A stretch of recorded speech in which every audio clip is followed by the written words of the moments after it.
Состојбата во јавното здравство е повеќе од алармантна. Речи се и да нема здравствена установа во која има доволно медицински кадар, условите за работа се под секое ниво, а лекарите масовно ги напуштаат јавните здравствени установи.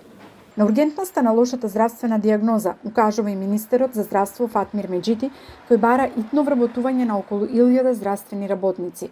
Дури тоа и да се случи, соодносот на лекари и медицински сестри на 100.000 жители во земјава е далеку под европскиот просек, што го стеснува и опсегот и достапноста на здравствените услуги. Во последниот извештај Европската комисија го нотира финансирањето на примарната здравствена заштита како сериозен предизвик, а препорачува и да се подобри скринингот за рак и ретки болести. Усогласувањето пак на македонското здравство со здравственото законодавство на Европската унија воопшто не е на листата на приоритети. Во земјава во моментов има околу 1000 млади лекари кои се на специјализација, но не секогаш се вработуваат таму каде што нивната експертиза е најпотребна. Доктор Александра Георгиева, председател на Сдруженијето на лекари специјализанти, проблемот го лоцира во неусогласеноста на потребите за специјалисти со одобрените специјализации, како и во нефункционалниот систем за вработување. Според многобројните сондажи кои што ги правиме помеѓу младите специјализанти, а и од сегашното искуство од пракса, состојбата е повеќе од алармантна.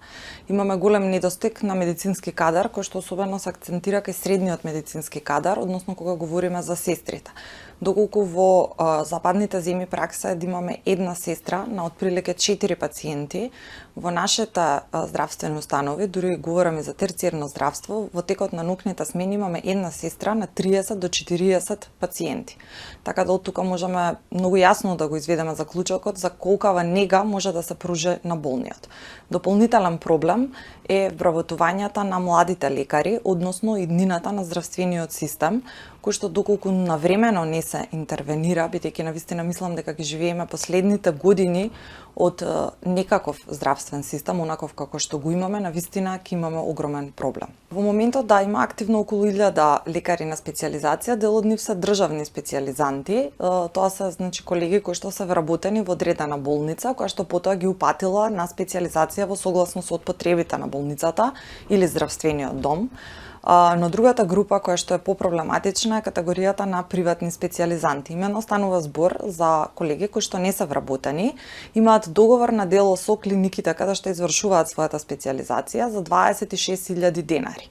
Некогаш кога започна оваа мерка од страна на Министерството за здравство требаше да изнесува на ниво на просек на плата во Македонија, но иако просечната плата порасна чинам околу 35.000 веќе, платите останаа на 26.000 денари, а колегите има здравствено осигурување, но одамна поред за нас од нејасни причини ФЗОМ го укина здравственото осигурување, така да повторно имаме лекари на специјализација кои што самите не може да се лекуваат во болниците каде што пружаат здравствена услуга.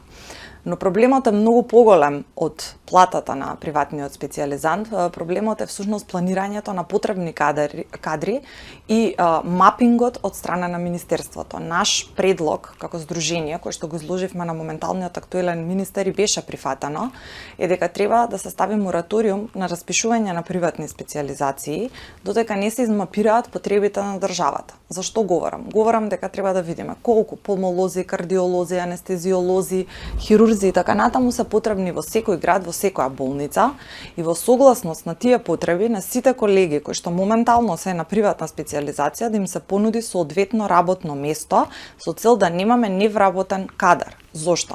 За да произведете еден лекар специјалист, вас ви требаат околу 13 години и околу над 50.000 евра државата инвестира во тој лекар.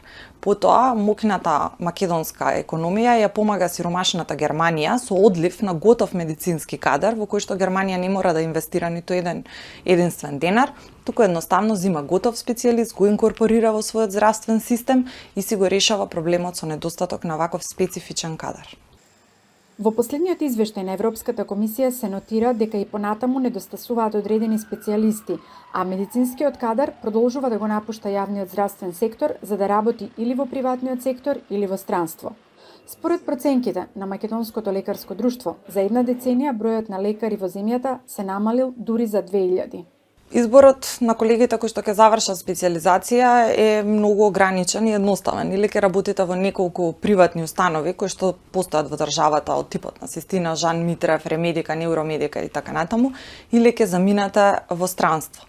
Најголем дел од колегите, поради долгиот процес на специализирање, кој што чини околу 15.000 евра, а приватните специализанти сами ја финансираат, се апсолутно економски исцрпени. Единствен начин да можат да произведат доволно средства за сопствениот квалитет на живот, за понатамошна едукација, бидејќи едукацијата во медицината трае цел живот и навистина е скапа.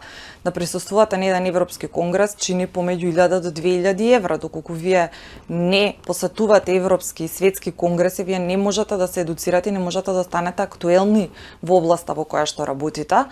Најчесто заминуваат во странство и одливот вообичаено е кон Германија, бидејќи Германија нуди наједноставен трансфер на медицински кадар, односно се полага само еден медицински тест, бараат ниво на познавање на јазик и потоа му се нуди работно место на лекарот. Отсуството на политичка волја со години наназад се гледа како главен кочничар во решавање на неповолната ситуација од која на крај на ден најмногу губат граѓаните.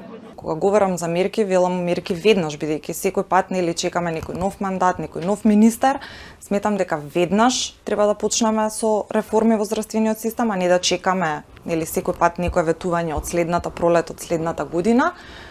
И она што е важно и сакам да го кажам и го кажувам секогаш кога говорам со некој медиум е дека Македонија не ги губи своите лекари. Сакам да знае јавноста дека ние ги бркаме лекарите. Тие луѓе се принудени да си заминат, бидејќи бираат помеѓу екзистенција за себе и своите семејства и социјален случај. Било кој граѓанин од било која професија, доколку се најде во ситуација да не може да преживее, нормално е дека ќе мигрира. Младите лекари апелираат до сите политички субјекти итно да се постигне консензус за спас на јавното здравство, што ќе подразбира итна анализа на состојбите и потребите од лекари на терен, 10-годишна стратегија од која нема да се отстапи и поголеми инвестиции во здравствените установи. Ние како здружение гледаме 3 клучни столба кои што треба веднаш да се адресираат. Првото е дека итно ни треба нов клинички блок, модерен, каде што ќе имаме топли ходници и така натаму, каде што пациентите нема да мора, например, нова ладно време да се транспортираат со колички покриени со кебиња од клиника за кардиологија до рентген за да направите наобично снимање и да се враќаат назад. И реновирање на болниците во внатрешноста, бидејќи ако сакаме лекарите да работат во Битола, во Прилеп, во Охрид, во Струга, тие мора да имаат некакви услови за работа во тие болници. Соодветна апаратура и соодветни физички услови, не само за лекарите, нормално и за пациентите. Тоа е првиот столб. Вториот столб е стратегијата на вработување, односно што повеќе финансиски согласности за вработување на медицински сестри и болничари, бидејќи тие нудат негата на пациентот, и повеќе мораториум на приватните специализации додека не се измапираат потребите, вработување на сите лекари во Македонија, за гордо да можеме да застанеме и да речеме ние немаме лекари кои што се невработени, и потоа некаква форма на корекција и реформа на процесот на приватни специализации. Односно, доколку се задржиме да останат приватни специализации, кои што инаку не постојат во Европа, значи концептот на приватни специализанти постои само во Македонија, Србија и Косово, со тоа што Србија неодамна ги вработи сите приватни специализанти, така да остануваме ние и Косово во светот, да бидат со некаква форма на упатница од страна на некаква приватна установа. Односно, доколку Жан Митрев, Систина, Ремедика и така натаму има потреба за некаков тип на специјалистички кадар, ќе прати упатница до медицински факултет, ќе ја покрие специјализацијата на тој лекар, но тој лекар повторно ќе има работно место кога ќе заврши со специјализацијата во приватната болница. Така ќе имаме мечинг помеѓу кадарот што го креираме и кадарот кој што ни е потребен. Навистина е многу неблагодарно еден млад човек ентузијаста да го залажувате и да му давате специјализација во област каде што едноставно нема потреба за таков кадар.